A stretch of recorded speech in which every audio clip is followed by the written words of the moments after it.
Good morning, children. Welcome back.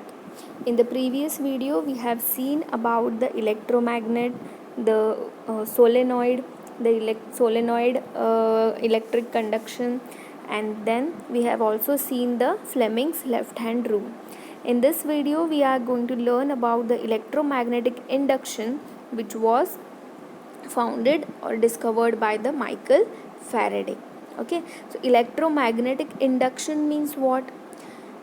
The word itself tells us electro means related to electric current, and magnetic means what? It is related to magnet or magnetic field. And induction means what? Something you are producing over there, some charge is produced over there, so that is known as electromagnetic conduction. That is, some charge or some force is produced over there due to electric current and the magnet. So the you can see the definition over there. The motion of a magnet with respect to coil or a change in magnetic field induce a potential difference in the coil and produces induced currents. We have seen what is potential difference, correct? And the potential difference is also related to the flow of currents, flow of electrons. So flow of electrons ultimately produces electric current. So the motion of the magnet. Okay, what is electromagnetic induction?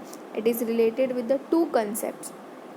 When the current is induced or when the induced current is produced, there are two situations. First, when there is a motion of magnet, okay, with respect to coil, and second is a change in the magnetic field, okay, which produces potential difference in the coil, and then both the conditions produces induced current, and this is called electromagnetic induction. So we will see the first condition, how the electric current is induced. First is the motion of magnet with respect to a coil produces induced currents. See in the picture over there, you can see the electromagnetic induction. That is, there is a magnet and there is a solenoid. Okay, see the magnet is inside, correct? And this is a solenoid. Yellow color is a solenoid present. Okay, so this solenoid is already connected to the battery. Yes, this is a battery. Okay, and the current is passing through that battery. And here what you can see here, circle, that is a galvanometer. Okay, that is a galvanometer which is going to measure the potential difference produced. Okay, we have seen in the previous chapter about what is galvanometer and the ammeter. Okay, in short, I'll revise that galvanometer measures the potential difference and ammeter measures the electric current. So what experiment they are doing? They are moving the magnet with respect to coil. Now what they are doing? They are taking in the magnet and then again taking it out. They are taking in, they are again taking out. They are taking in, they are again taking out.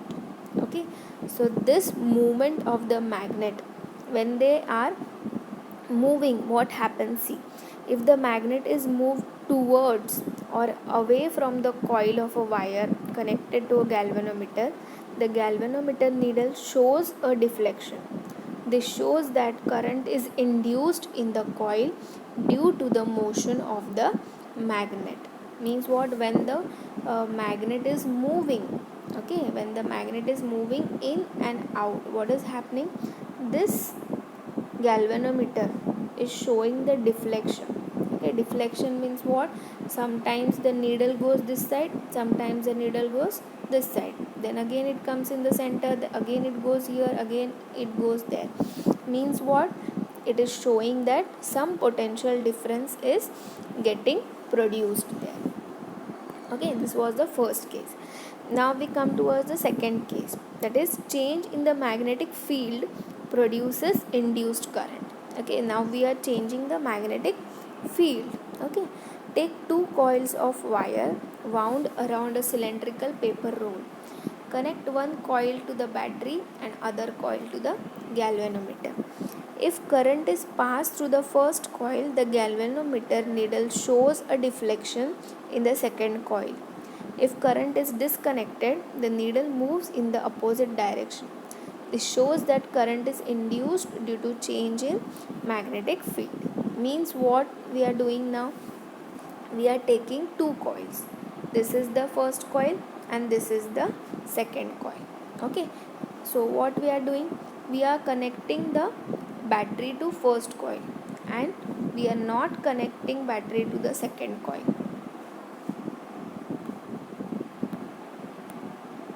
We are not connecting the battery to the second coil, correct? This is connected only to the galvanometer. It has no direct electric current. Okay, electric current is passed only to the coil 1. So now what is happening when we pass the current to the coil 1? Okay, due to this, what happens? It produces a magnetic field around the coil 1, and this magnetic field induces current into the second coil. Okay, what is happening? Listen carefully. See here in the second picture you can see when the current is passed, what is happening?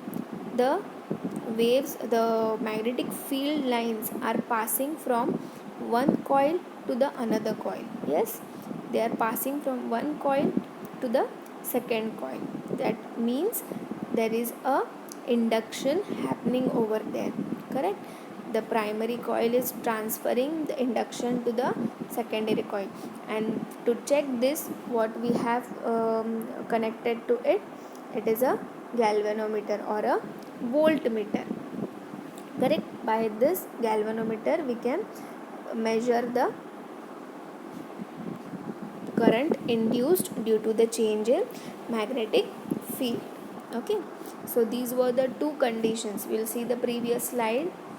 Okay, so these were the two conditions which were responsible for the electromagnetic condition. That is, first one is the motion of magnet with respect to coil produces induced current, and second one is change in the magnetic field that produces induced current.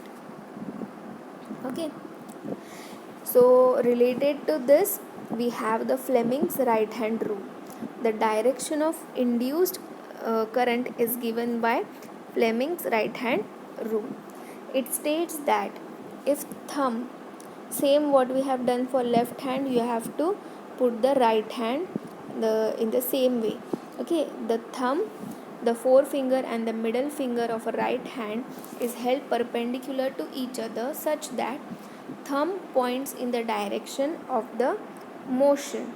Okay, that is the force. Thumb is showing the force, same what was in the Fleming's left hand rule. Then the forefinger points in the direction of the magnetic field. Okay, same what was in the left hand rule. And the direction of the magnetic field, okay, then the middle finger shows the direction of the induced current. Okay, here, correct? This was showing the induced current. Okay, so to compare the left hand and right hand rule, we'll see what is left hand rule again. See here what was happening? The direction of the force, same is the Fleming's right hand rule, the direction of the force. Magnetic field is indicated by the middle finger, same it is indicated in the right hand rule also. But in the middle finger in the left hand rule, it is indicating the direction of the current, and in the right hand rule it is indicating the induced current.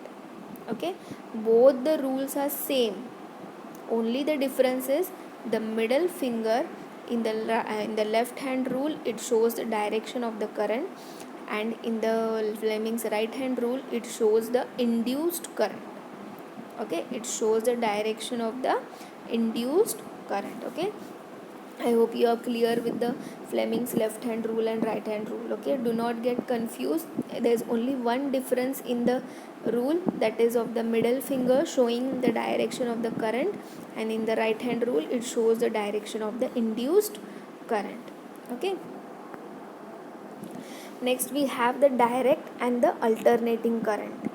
So what is direct current? DC and AC. You see it written on the batteries sometime. Okay. So what is DC? A current that always flow in one direction only is called the direct current. The current we get from battery is a direct current. And alternating current means what? A current that reverses its direction periodically is called alternating current. Okay, most power stations in our country produces alternating current. AC changes direction every 100 second and its frequency is 50 Hz. One advantage of AC over DC is that it can be transmitted over long distances without much loss of energy.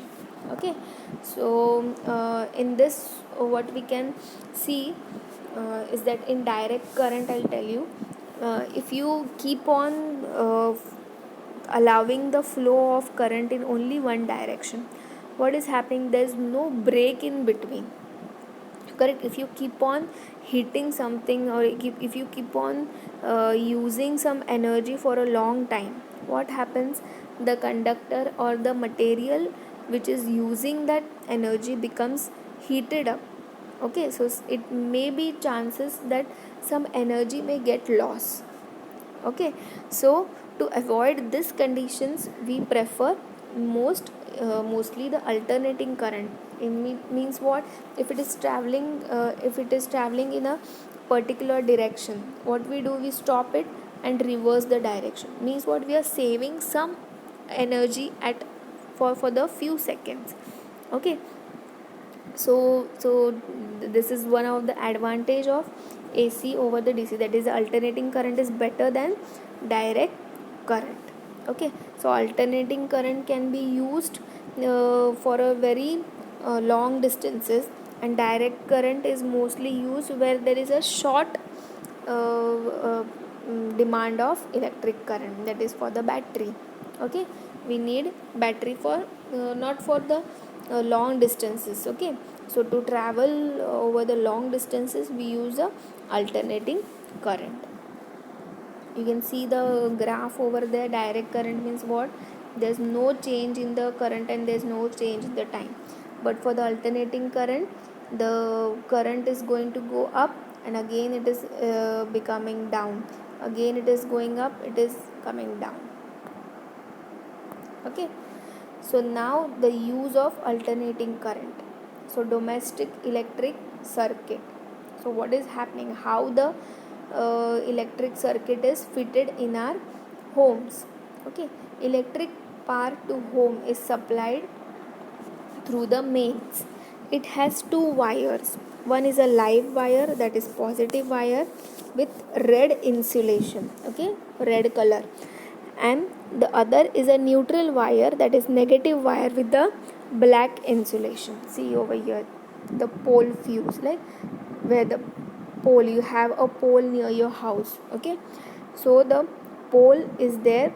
On from the pole, and here here there is a mains. From the mains or the electric power station is there. From there, the on the pole, the red color wire is coming, that is a live wire, and the black wire is coming, that is a negative wire. Okay, that is insulation wire.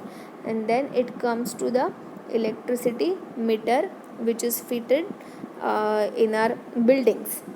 Okay, or the main electric meter. The potential difference between the two wires is 220 volts. The earth wire with green insulation is connected to a metal plate kept in the ground. Okay, this is a metal plate, and in the earth wire is there. This is the earth wire which comes from the electric meter, and it is kept in the ground, that is known as earthing. Okay, to save from the any shock or breakdown of the electric circuit. The earth wire with the green insulation, it is a green color insulation. Two separate circuits are used. One is of 15 ampere for the appliances with high power rating like geysers, air conditioners, etc. The other is of 5 ampere for fans, bulbs, etc. The different appliances are connected in a parallel so that every appliance gets equal voltage, and even if one is switched off, the others are not affected. Okay, see here. The earthing is done for the each circuit. Okay, these are the different appliances which are connected in a parallel. You have studied the resistors in parallel and resistors in series. Okay, in the electricity same concept is used over here. Okay, they are connected in the parallel, and the live wire and the insulation wire is connected to it. The appliances having metallic body like electric iron, refrigerators, etc., their metallic body is connected to the earth wire so that if there is a leakage of current, it passes to the earth and prevents electric short. So this is the reason why we do earthing before starting any electricity current to the house. Okay. So what all things are included in this electric circuit? First one is main is the electric fuse. Electric fuse is a safety device used in electric circuits. We have seen this in the electricity chapter. Electric fuse is a safety device used in electric circuit to protect the circuit and appliances from damage due to overloading and short circuit. It is a wire having high resistance and low melting point.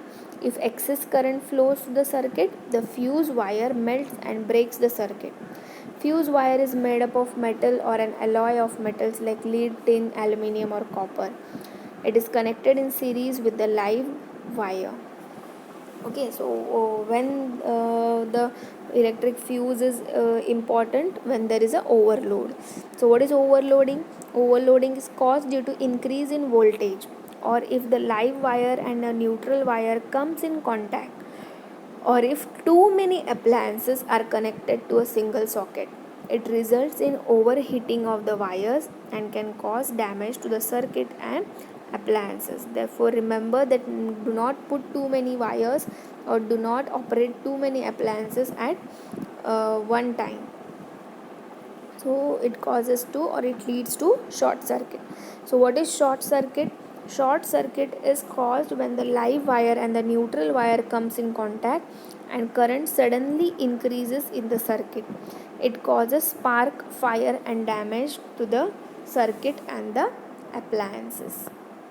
Okay, so here we have completed our topic, that is the magnetic effects of electric current. This is a very simple, if you go through the circuit diagrams properly, you can understand what is the direction of the current, what is the direction of the force, how the electricity or how the current is passing through, how the magnetic fields are running around the conductor.